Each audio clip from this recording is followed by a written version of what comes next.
Dans le cadre de notre TPE, nous avons eu la chance de pouvoir rencontrer un médecin, monsieur le docteur Amrali, qui est un plasticien à l'hôpital Ndoufel de Marrakech.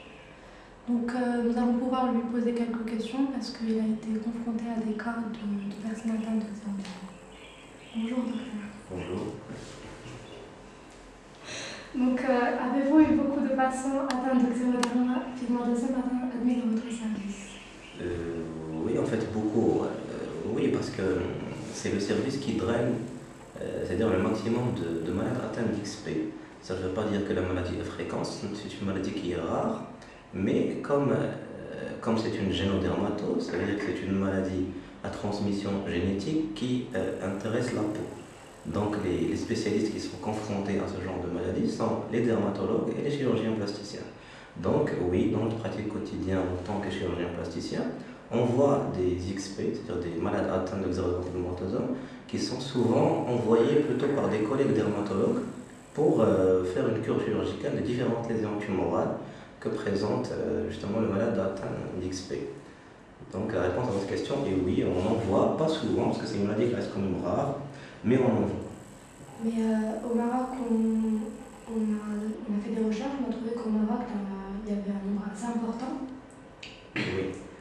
Oui, est-ce qu'on constate qu'il y a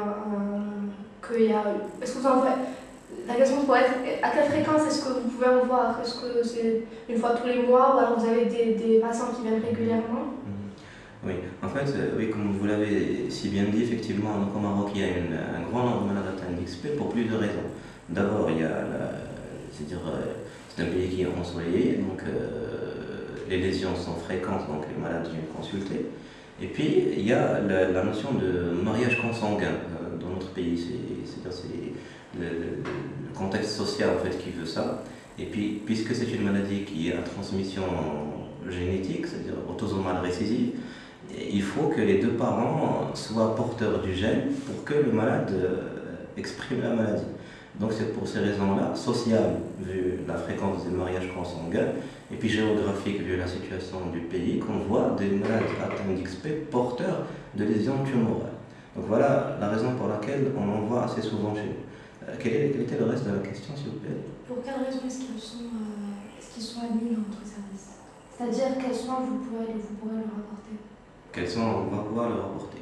Donc on est un service de chirurgie, donc on va essayer de leur proposer une cure chirurgicale. Mais cette cure chirurgicale n'a de signification que quand il y a des lésions. S'il n'y a pas encore de lésions tumorales, je parle de lésions tumorales, il n'y a pas place à faire de la chirurgie. Donc c'est les dermatologues en fait qui suivent les malades, c'est-à-dire ils essaient de leur donner des conseils dans un but préventif. Et puis une fois que les lésions tumorales existent, le dermatologue envoie le malade au chirurgien qui va s'en occuper pour faire ce qu'on appelle exérer, ça veut dire retirer les lésions tumorales qui existent sur tout le corps. Donc quand ces individus ont des lésions, c'est une sorte de brûlure, c'est ça? C'est comme si leur peau avait brûlé. C'est pas tout à fait ça, c'est pas vraiment des brûlures, ça n'a rien à voir avec des brûlures, c'est plutôt un défaut de réparation de l'ADN, ça c'est la physiopathologie, c'est l'explication si vous voulez de la survenue de lésions tumorales. C'est pas des brûlures, comme on définit les brûlures, pas du tout. C'est plutôt la survenue de lésions tumorales, de tumeurs cutanées, de tumeurs au niveau de la peau, que le malade n'arrive pas à réparer, parce que c'est un individu normal, il y a des systèmes ADN qui permettent de réparer les lésions dues aux ultraviolets. Chez des malades atteints de xéroderma pigmentosa, ils n'ont malheureusement pas cette possibilité, donc ce qui arrive, c'est le développement de lésions tumorales. Ce n'est pas vraiment des brûlures, mais c'est plutôt des lésions cancéreuses, des lésions précancéreuses qui surviennent sur une peau incapable de se défendre due à une pathologie génétique. Et vous leur retirez ces tumeurs? On leur retire ces tumeurs, effectivement. D'abord, on essaye, en fait, parce que comme je viens de le dire, il y a des lésions précancéreuses et des lésions cancéreuses. Quand il s'agit de lésions précancéreuses, on essaye justement, notre but et le but des dermatologues, c'est d'essayer d'intervenir avant que la lésion prenne des proportions ingérables, on va dire. Donc on essaye de détecter, ça c'est très important, on essaye de détecter les tumeurs à leur début. Et dans ce cas, on n'aura à faire qu'une petite chirurgie, c'est-à-dire sous anesthésie locale quand le malade peut le supporter, et on retire la tumeur sans trop de dégâts, sans avoir recours à des moyens de reconstruction sophistiqués. Si par contre, et malheureusement on en voit beaucoup, le malade tarde à venir consulter parce qu'il est éloigné dans une montagne où il n'a pas le moyen tout simplement de venir consulter, il n'arrive qu'avec des tumeurs d'une certaine taille et malheureusement donc soit c'est déjà dépassé, on ne peut rien lui apporter, soit on peut l'opérer mais avec des conséquences, c'est-à-dire dont le traitement est difficile. Voilà. D'accord. Mais en parallèle à une personne atteinte, c'est-à-dire si on prend le cas d'une personne saine, et dans le cas d'un coup de soleil, on va attraper un coup de soleil, qu'est-ce qui se passe en fait au niveau chez une personne saine? Alors, chez une personne saine, quand on a un coup de soleil, ça veut dire quoi? Ça veut dire que les couches superficielles de la peau ont été détruites. D'accord? Mais chez une personne normale, il y a encore des cellules basales qui vont permettre à ce malade, il y a déjà un malade ayant un coup de soleil, il y a ces cellules basales qui vont permettre de refaire cicatriser. D'accord? Et puis tout se passe parfaitement bien et il n'est pas porteur d'une lésion génétique qui fait que les ADN ne peuvent pas être réparés. Chez la personne atteinte d'XP, il a malheureusement ce problème-là. Donc l'enzyme normalement qui devrait réparer les lésions d'ADN dues à des cassures entraînées par les ultraviolets, il n'a pas cette enzyme-là. Donc ce qui se passe, c'est que les cellules vont commencer à proliférer. Et la prolifération cellulaire, quand elle n'est pas inhibée, c'est justement les lésions cancéreuses. Et c'est pour cela qu'il arrive avec un certain nombre de tumeurs, donc il y en a plusieurs sur le plan histologique, et soit des épithéliomas spinocellulaires, soit des épithéliomas basocellulaires, ou ce qu'on appelle aussi des mélanomes. Il y en a d'autres, mais les plus fréquentes, c'est ces types-là, donc ils vont nécessiter des cures chirurgicales. D'accord. Et enfin, on voudrait savoir quand les patients vont utiliser une crème solaire pour la prévention, tout ce qui est la partie quand ils vont consulter leur dermatologue. Mais comment cette crème solaire va agir? Elle va faire un filtre ou alors ça va faire... Voilà, effectivement. Donc je viens de le dire, c'est effectivement c'est les rayons ultraviolets qui entraînent ces cassures-là.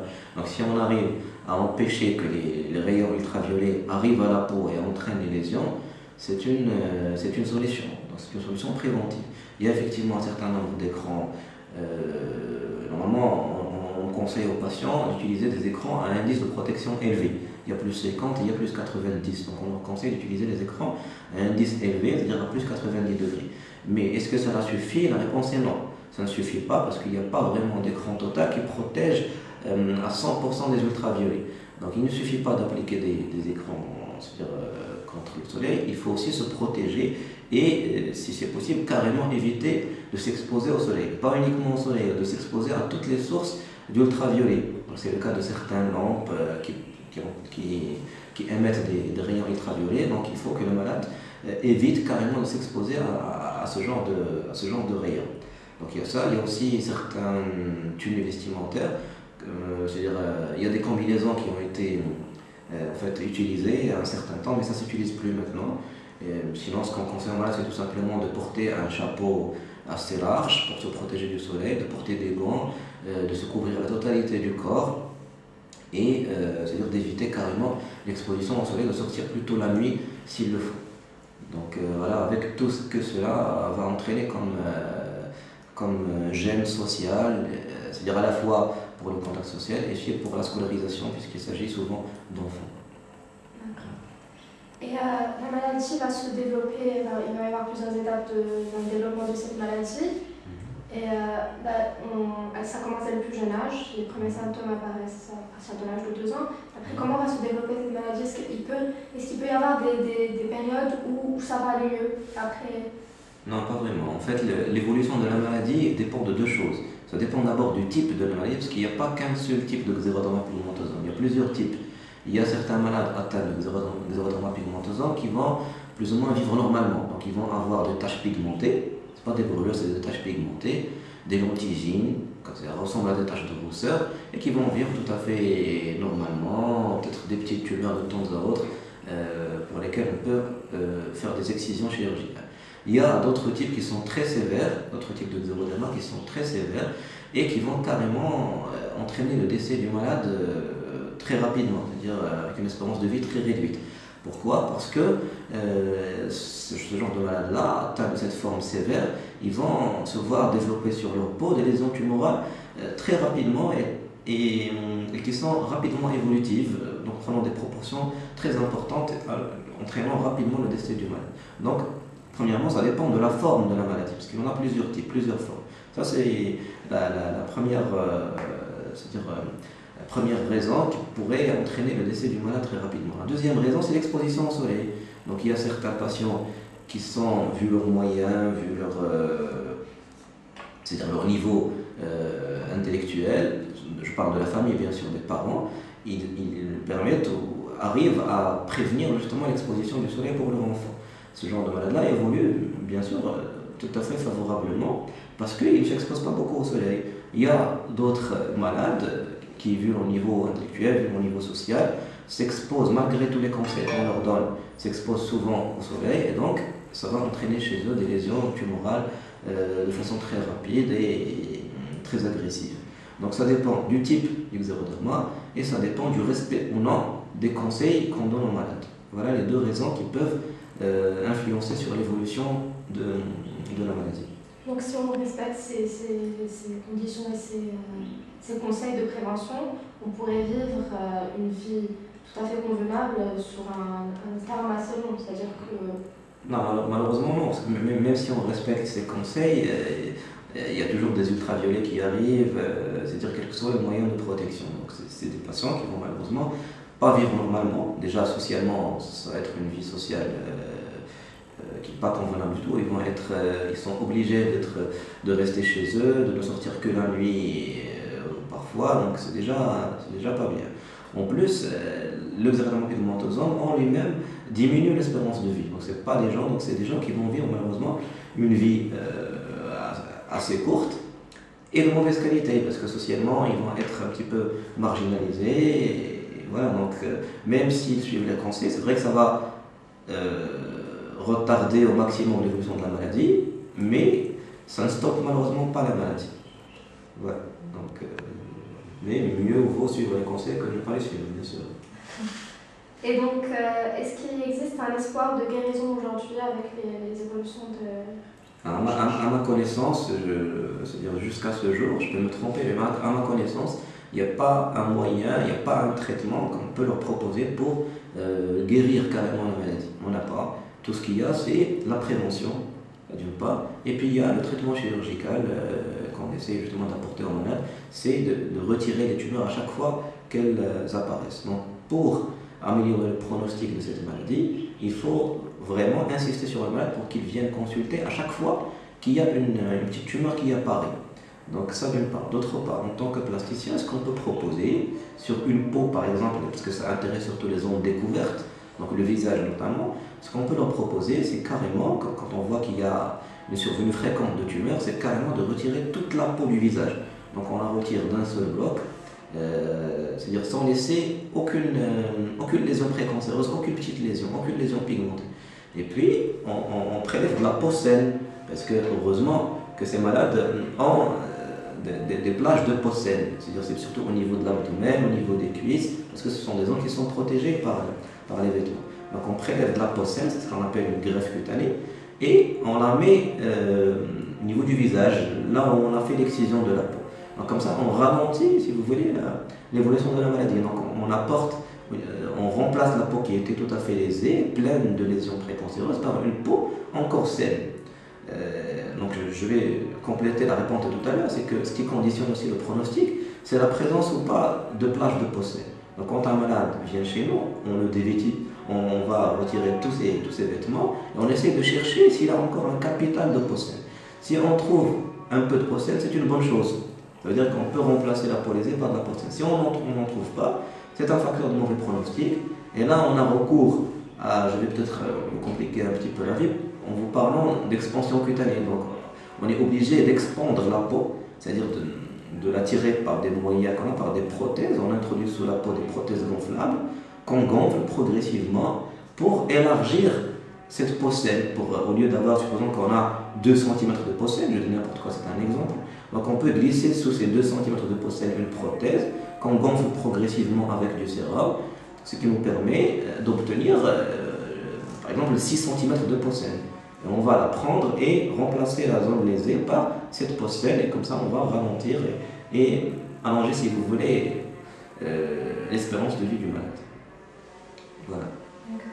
Et est-ce qu'on peut, pourquoi ne peut-on pas détecter cette maladie avant la naissance? Puisqu'on dit que c'est qu'une fois que les symptômes apparaissent qu'on le sait. Oui, ben d'abord parce qu'il n'y a pas, on ne va pas s'amuser à chercher cette maladie, c'est-à-dire pour chaque grossesse. Parce que ce qui se passe, c'est que les parents ne sont pas porteurs. D'accord? Comme c'est une maladie qui est à transmission autosomique récessive, les parents n'ont rien. Donc ils ne vont pas se douter d'avoir un enfant atteint de xéroderma. Donc on ne propose pas de diagnostic anténatal systématique. Donc le nouveau-né est là, donc on ne s'aperçoit de rien parce qu'il n'est pas encore, c'est-à-dire il n'y a pas encore d'ultraviolets qui agissent sur sa peau, mais plus il grandit, plus les ultraviolets c'est-à-dire commencent à toucher sa peau. Donc on voit apparaître des lésions qui vont logiquement tirer la sonnette d'alarme et peut-être demander ou pousser les patients à aller consulter. Et c'est là qu'on fait le diagnostic en faisant tout simplement une biopsie cutanée qu'on analyse au laboratoire. On trouve qu'il y a une mutation génétique et là on pose le diagnostic de xéroderma. En anténatal, on ne peut pas s'amuser à chaque fois à essayer de poser un diagnostic génétique de xéroderma parce que ça reste une maladie qui est très très rare. Et puis comme j'ai dit, les parents ne sont pas porteurs, donc on ne va pas y penser à chaque fois. Voilà. Sinon, on peut donner par contre, après la première naissance, c'est-à-dire d'un patient atteint de xéroderma, les parents ont une chance sur 4 d'avoir un autre enfant atteint de xéroderma. Donc ce qu'on leur conseille, c'est-à-dire d'éviter carrément d'avoir des enfants, parce que ils peuvent avoir encore, une chance sur 4 c'est beaucoup, ils peuvent avoir un enfant atteint de xéroderma. D'accord. Voilà. Merci docteur. Merci à vous. J'espère que j'ai répondu à toutes les questions. Et très bonne continuation. Je suis toujours là si vous voulez encore poser des questions à tout moment. Merci. Voilà.